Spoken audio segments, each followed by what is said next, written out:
कहानी एक ऐसे घर से जहाँ शादी का माहौल है, लेकिन टेंशन और शांति इतनी कि शादी का घर किसी जंग के मैदान जैसा दिख रहा था। अरे जैसा मर्जी डेकोरेशन कर दो, पैसों की चिंता मत करो। इतना पैसा जब लड़के वालों को दे दिया तो फूल वालों को देने में मुझे क्या दिक्कत है? अरे धीरे बोलो ना, साफ लग रहा है कि फ्रस्ट्रेटेड हो। अरे तुम तो चुप ही रहो। एक बेटी संभाल नहीं पाई।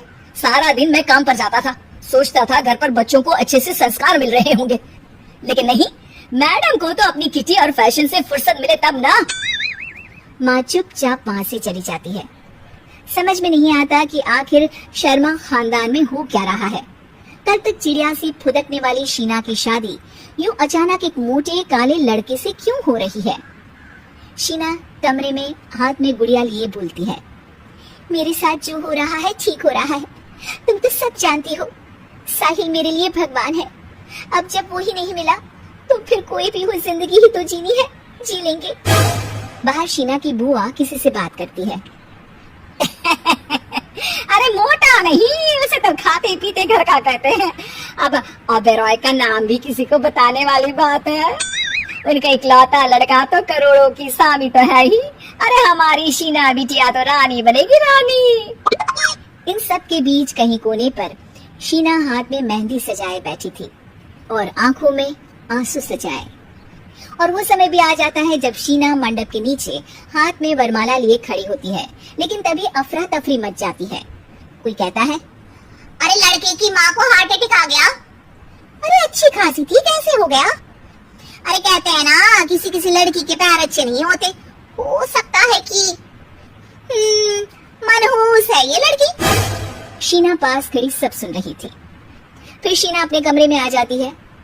शादी ये कहकर नहीं होती कि लड़की मनहूस है। अब लगातार शीना के लिए लड़के देखने आते, लेकिन आस पड़ोस या किसी के कहने पर शादी हर बार टूट जाती। लेकिन एक दिन, अंकल, मैं काफी दिनों से आपसे मिलने की कोशिश कर रहा था, लेकिन हिम्मत नहीं हो पा रही थी। अरे बेटा, हिम्मत तो हमारी टूटी पड़ी है।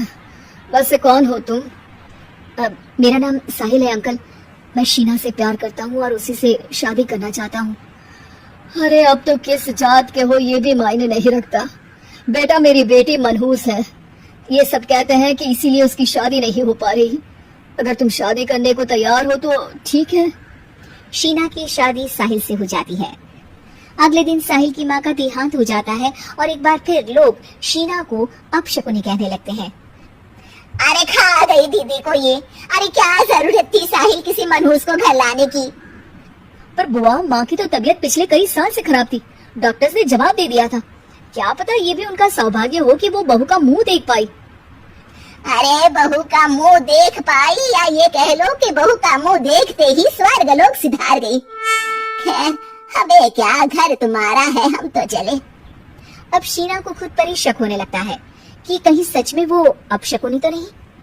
साहिल, हम दोनों की शादी नहीं हुई होती तो अच्छा था। देखो ना, कैसे पहले मेरी शादी टूटती थी और अब तुम्हारी माँ भी। अरे ऐसा कुछ नहीं होता शीना, अपशकुनी वगैरह कुछ नहीं होता। ये सब तो ईश्वर के खेल है।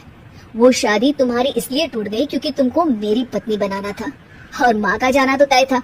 वो काफी बुजुर्ग थी, साथ ही एक ऐसी बीमारी से जूझ रही थी जिसमें डॉक्टर्स भी उन्हें नहीं बचा पाते। शीना साहिल की बात सुनकर तसल्ली कर लेती है और वहाँ से चली जाती है। अगले दिन, शीना, अरे ओ शीना, क्या हुआ? उफ, कहीं फिर मेरी वजह से कोई नुकसान? अरे नहीं नहीं शीना, तुम जानती हो जिस प्रॉपर्टी के केस को हम बरसों से लड़ रहे थे उस पर फैसला आ गया, वो भी हमारे हक में। अब हम करोड़पति हो गए शीना। शीना शांत रहती है। अरे क्या हुआ? करोड़ पत्नी बनकर तुमको खुशी नहीं हुई? शीना की आंखों में पानी आ जाता है। चलिए जी, कुछ तो अच्छा हुआ मेरी जिंदगी में आकर आपके साथ। साहिल शीना को गले लगाकर कहता है, मेरी नई नौकरी भी तुम्हारे ही आने से लगी। ये प्रॉपर्टी का केस जीता, सब कुछ तो तुम्हारे आने के बाद ही हुआ। फिर तुम मनहूस कैसे? ये सुनकर शीना खुश हो जाती है।